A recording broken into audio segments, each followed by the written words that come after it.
Question number 13 है हमारा।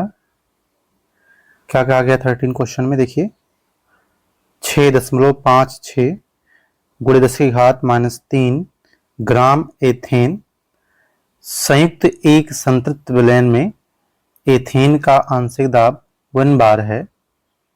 यदि विलयन में 5 गुणे 10⁻² ग्राम एथेन हो तो गैस का आंशिक दाब क्या होगा?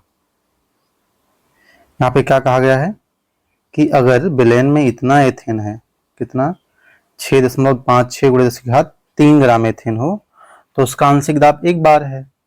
और अगर इसमें 5 गुणे 10⁻² ग्राम एथेन घोल दिया जाए तो गैस का आंशिक दाब कितना होगा, ये बताना है आपको।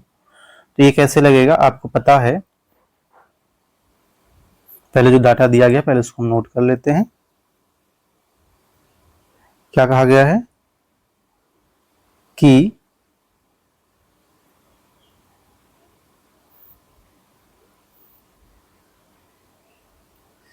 यहां पे एक विलयन है जिसमें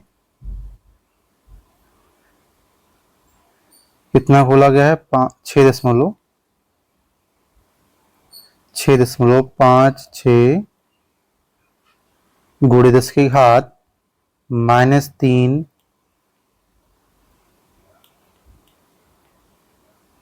गुणे 10⁻³ ग्राम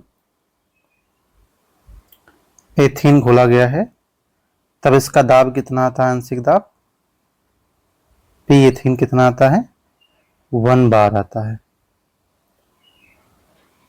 अब ये कह रहे हैं कि हमने ऐसा ही एक दूसरा मिश्रण लिया है जिसमें एथेन घुली है, लेकिन उसमें एथेन कितनी घुली? 5 गुणे 10⁻² ग्राम एथेन घुली है।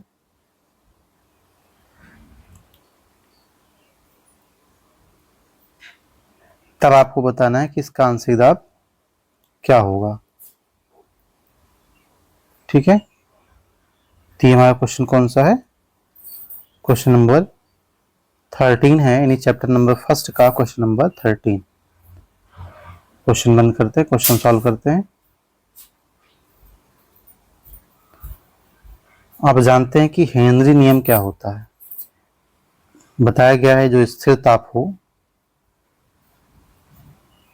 स्थिर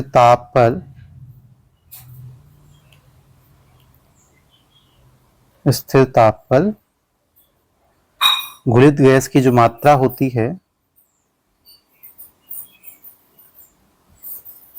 घुलित गैस की मात्रा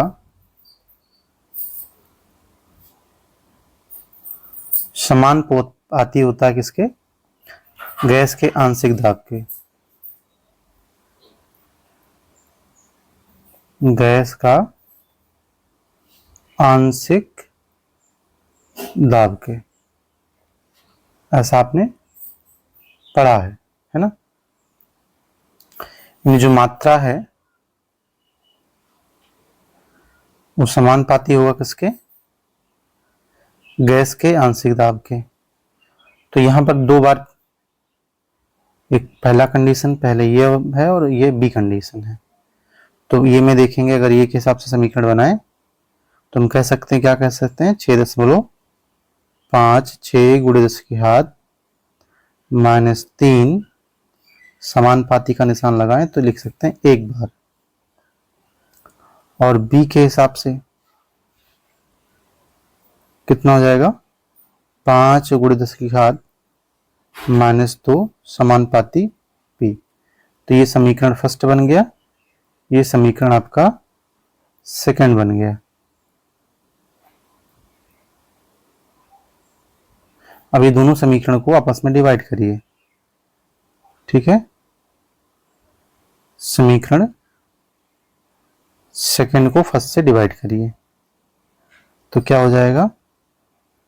5 गुणे 10⁻²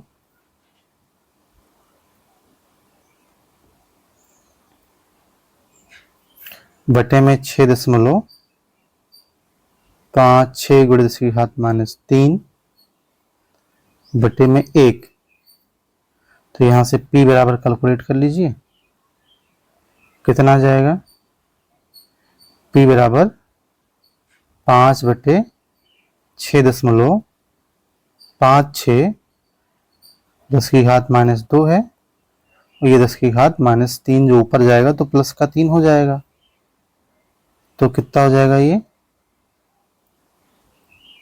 50/6.56। देखिए 10 की घात -2 और +3 कितना बचेगा, 10 की घात +1 बचेगा, तो वही 10 5 के साथ गुणा हो जाएगा तो 50 हो जाएगा। अब इसको जो आप हल करेंगे तो लगभग ये 7.6212 आ जाएगा। या आप इसको हेनरी के नियम का जो फॉर्मूला उससे भी लगा सकते हैं, केज का मान निकाल करके, जो गैस की मात्रा होती है, मास जो होता है, हेनरी स्थिरांक गुणे गैस का आंशिक दाब, तो यहां से फॉर्मूला निकाल सकते हैं। जैसे मास कितना दिया गया था, ये सेकंड मेथड हम आपको बता रहे हैं। कितना दिया गया था पहले क्या गया, 6.56 गुणे 10 की घात -3 इक्वल टू KH आंशिक दाब 1, तो आपका KH कितना आ गया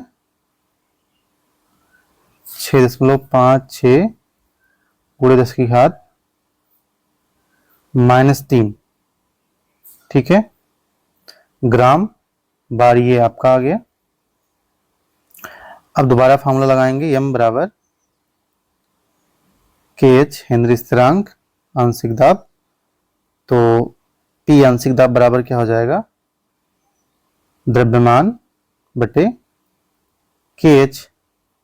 द्रव्यमान कितना दिया गया 5 गुणे 10 की घात -2, और KH का मान कितना आ गया है 6.56 गुणे 10 की घात -3। इसको भी हल करोगे तो सेम आंसर वही आएगा 7.62 बार। तो आप किसी भी मेथड से लगाइए, दोनों एक ही हैं। आई होप आपको ये समझ में आया होगा। ये आपका आंसर है।